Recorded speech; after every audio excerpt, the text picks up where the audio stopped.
अस्सलामुअलैकुम, welcome to my channel chemistry eta online. आज की इस वीडियो में हम लोग गैल्वेनिक सेल की इस पर शॉर्ट ट्रिक सीखेंगे और प्रीवियस ईटा में जितने क्वेश्चन आए हैं बेटा उन सब को सोल्व करने के लिए उनको शॉर्ट ट्रिक की मदद से आसानी से सोल्व करेंगे। तो चलो स्टार्ट करते हैं बेटा। सबसे पहले गैल्वेनिक सेल। गैल्वेनिक सेल क्या होता है? ये दो cell in which chemical energy is converted into electrical energy by a spontaneous redox reaction. मतलब क्या है कि ये वो सेल होगा जिसमें केमिकल एनर्जी इलेक्ट्रिकल एनर्जी में कन्वर्ट हो जाएगी पर स्पॉन्टेनियस रिडॉक्स रिएक्शन की वजह से। तो this is said to galvanic cell. Spontaneous का मतलब क्या होगा बेटा कि ये रिडॉक्स रिएक्शन खुद ब खुद होगा। अब देखो बेटा कि स्पॉन्टेनियस की टर्म की मदद से हम क्या करेंगे, कुछ पॉइंट निकालेंगे और इनकी मदद से हम क्वेश्चनों को सोल्व करेंगे। देखो बेटा, अगर हम लोग यहाँ पर बात करा दे कि किसी भी गैल्वेनिक सेल के लिए अगर हम लोग उसका सेल वोल्टेज निकालना चाहे, अगर सेल वोल्टेज हमारे पास क्या आएगा बेटा पॉजिटिव, तो पॉजिटिव आने का मतलब क्या होगा कि this reaction is spontaneous and feasible, मतलब ये रिएक्शन खुद ब खुद होगा, इम्पॉसिबल होगा। और दूसरा ये कि अगर किसी भी सेल रिएक्शन के लिए हमारे पास जो सेल वोल्टेज है वो नेगेटिव आ गई, तो नेगेटिव आने का मतलब क्या होगा कि this is non spontaneous and the reaction is not feasible. ये नॉन स्पॉन्टेनियस होगा और रिएक्शन फीजिबल नहीं होगा। अब ये बात मैंने आपको पहली वीडियो में समझा रखी है कि अगर तुम लोगों ने किसी भी सेल का वोल्टेज निकालना है तो सेल वोल्टेज के लिए क्या करोगे बेटा, कैथोड से एनोड को हटा दो। कैथोड बड़ा है और एनोड छोटा। मैंने आपको बता रखा है कि 11 अल्फाबेट का मालिक है कैथोड और ये हमारे पास क्या 5 अल्फाबेट का मालिक है ANODE। तो मतलब बड़े से छोटा हटाओ, आप किसी भी सेल का वोल्टेज निकाल लोगे। नेक्स्ट पॉइंट ये है बेटा कि अगर आप लोगों को 2 स्पीशीज की SRP वैल्यू दे रखी है, वो भी मैं आपके समझा रखे हैं। अगर किसी स्पीशीज के लिए SRP की वैल्यू कम हो, लो हो, तो लो में O का इस्तेमाल कर दो, मीन ये आसानी से ऑक्सीडेशन करेगा। और किसी के लिए SRP की वैल्यू ज्यादा हो तो वो रिडक्शन करेगा। ये भी समझा रखा है कि किस इलेक्ट्रोड पर कौन सा रिएक्शन होगा। तो ये है, मैंने आपको बता रखा था कि आप सुर्ख बिल्ली को याद कर लो। और सुर्ख बिल्ली हमारे पास क्या है बेटा, रेडिकेट। तो क्या होगा बेटा, हमारे पास कैथोड पर हमेशा रिडक्शन होगा और एनोड मीन एनोड पर हमेशा ऑक्सीडेशन होगा। ये बात भी मैंने आपको समझा रखी है कि किस तरीके से हम लोग इलेक्ट्रोकेमिकल सीरीज को याद कर ले। नाउ अब देखो बेटा कि हम लोगों ने उसको एक प्रॉपर ऑर्डर की तरीके से उनको अरेंज करके रखा है।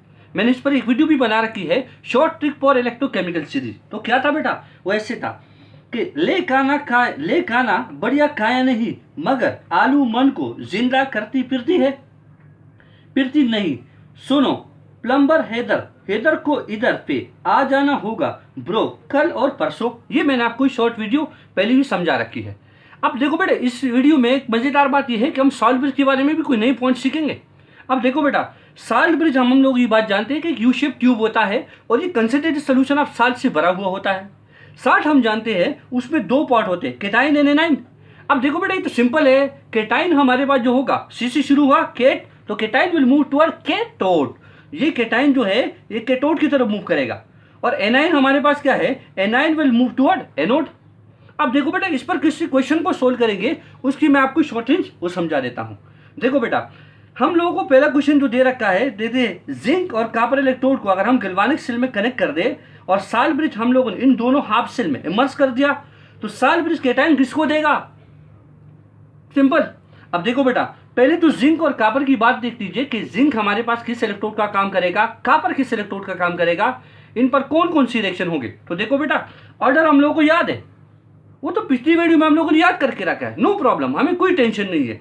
तो देखो जिंक की जो SRP वैल्यू है वो कम है, तो अगर जिंक के लिए SRP वैल्यू हमारे पास क्या है, लो है। और कॉपर देखो बेटा, कॉपर इधर है, काफी हाई पीक पर है, तो इसका मतलब इसकी जो SRP वैल्यू है वो क्या है बेटा, वो ज्यादा है। अब देखो, मैंने आपको बता रखा है कि जिसकी SRP वैल्यू कम हो तो लो में से O ले लीजिए, वो आसानी से क्या करेगा बेटा, ऑक्सीडेशन। और कॉपर क्या करेगा बेटा, ये ऑटोमेटिकल बात है, ये क्या करेगा, दिस विल प्रोसीड रिडक्शन। अब ये भी बता रखा है कि किस इलेक्ट्रोड पर हमारे पास कौन सा रिएक्शन होगा, तो सुर्ख बिल्ली के याद कर लीजिए। तो ये हम बेटा रेड, और हमारे पास क्या होगा बेटा, केट, तो ये क्या होगा कैथोड। और हमारे पास ऑक्सीडेशन किस पर होगा बेटा, वो एनोड एनोड पर। तो सिंपल सी बात हो गई। अब यहां पर मुझे बता दीजिए केटाइन किधर मूव करता है, simple, cation will move toward cathode. तो केटाइन किधर मूव करेगा बेटा, कैथोड की तरफ। और हमारे पास क्या है, कैथोड कौन सा है बेटा, कॉपर। तो the correct answer is what, copper half cell की तरफ जाएगा। नेक्स्ट मैं आपको बता दूं, इसमें टेक्निकल टर्मिनोलॉजी और भी है बेटा। देखो, cation is starting from C, cathode is starting from C and copper is starting from C। तो देखो बेटा तीनों एक दूसरे के साथ क्या करें बेटा, मैच करें। तो बहुत ही जबरदस्त क्वेश्चन उन्होंने बना के रखा है। तो सॉल्वेज में से कोई भी क्वेश्चन आए उन्हीं तरीके से आपको सॉल्व कर लो। नेक्स्ट देखो बेटा, क्वेश्चन सेकंड जो हम लोग को दे रखे उनको सॉल्व करते हैं। सेकंड क्वेश्चन हम लोग को जो दे रखा है, that is what, when zinc electrode is couple with copper. Galvanic cell में अगर हम लोग जिंक को कॉपर के साथ कपल कर दे, तो देखो बेटा ये हमारे पास हो गया जिंक, ये हो गया कॉपर। जिंक की एसआरपी वैल्यू बेटा हमारे पास क्या होती है, दैट इज लो, और कॉपर की एसआरपी वैल्यू क्या है बेटा, वो हाई है। अब देखो लो में क्या होगा बेटा, आसानी से ऑक्सीडेशन करेगा, और ये क्या करेगा बेटा, रिडक्शन करेगा। अब देखो बेटा रेड बिल्ली, मतलब हमारे पास सिर्फ बिल्ली को याद कर लीजिए, तो हमेशा रिडक्शन किस पर होता है बेटा, कैथोड पर, ऑक्सीडेशन किस पर होता है बेटा, एनोड पर। अब मुझे बताओ, जिंक हमारे पास क्या है, एनोड का काम करेगा और इस पर ऑक्सीडेशन होगा, कॉपर जो होगा वो कैथोड का काम करेगा और जिस पर रिडक्शन होगा। तो इसमें करेक्ट ऑप्शन क्या है, तो करेक्ट ऑप्शन हमारे पास क्या है बेटा, reduction take place at cathode. समझ के बात हो बेटा, reduction take place at cathode. तो हम लोगों ने क्वेश्चन को सोल्व कर दिया। अब तीसरे क्वेश्चन को देखो बेटा, तीसरा क्वेश्चन हम लोग को जो दे रखा है वो क्या है, उनको देख लीजिए। तीसरा क्वेश्चन ये है कि ब्रोमीन हमारे पास जब NaCl के साथ मिलकर तो रिएक्शन कराता है, तो that is sodium bromide and chlorine according to this equation. अब ये बोलते हैं कि हमारे पास फार्मूले की मदद से जब हम लोग ई नोट सेल निकालते हैं, मतलब सेल वोल्टेज निकालते हैं, तो ई नोट रिडक्शन प्लस ई नोट ऑक्सीडेशन, तो आंसर हमारे पास नेगेटिव में आता है। इसका मतलब क्या है, वो तो सिंपल है बेटा, अगर ई नोट सेल नेगेटिव आ जाए तो इसका मतलब क्या है, रिएक्शन नॉन स्पॉन्टेनियस होगा और फीजिबल नहीं होगा। तो the correct answer is what, non spontaneous and not feasible.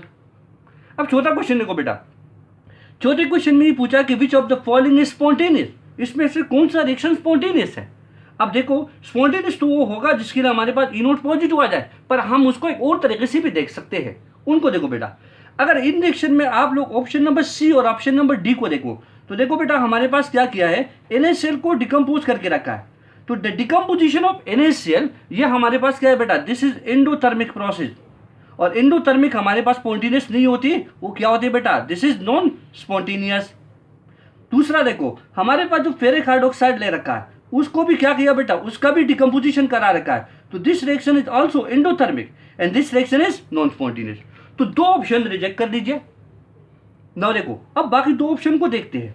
हम ये बात जानते हैं कि एक तरफ हमारे पास जिंक और दूसरी तरफ कॉपर, इसकी एसआरपी वैल्यू कम है तो ये ऑक्सीडेशन करता है और एनोड का काम करेगा। अब देखो बेटा कॉपर पर क्या है बेटा, कॉपर एसआरपी वैल्यू ज्यादा है तो रिडक्शन करेगा, और किसका एक करेगा बेटा, कैथोड का।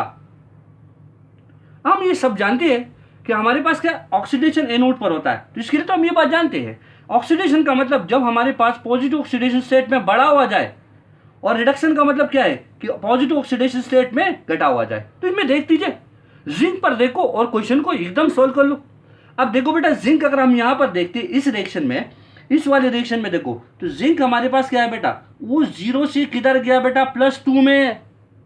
और अगर जिंक हमारे पास 0 से +2 में गया, इसका मतलब बढ़ा हुआ, बढ़ा हुआ का मतलब क्या बेटा, ऑक्सीडेशन हुआ या सी रिएक्शन हो रहा है ना। देखो बेटा सेकंड क्या दे रखा है, दैट इज Cu+2, और वो कहाँ गया बेटा, Cu0 में। तो +2 से 0 का मतलब क्या है, जिसकी पॉजिटिव ऑक्सीडेशन स्टेट में घटा हुआ, और घटा होने का मतलब क्या है, वो रिडक्शन प्रोसीड करेगा, और किस इलेक्ट्रोड पर, कैथोड पर। इसका मतलब दिस रिएक्शन इज स्पॉन्टेनियस। अगर हम इन रिएक्शन को देखेंगे तो दिस रिएक्शन हमारे पास स्पॉन्टेनियस नहीं हो सकता। तो उम्मीद है आप लोगों को वीडियो अच्छी लगी होगी। Thank you for watching my video. Allah Hafiz.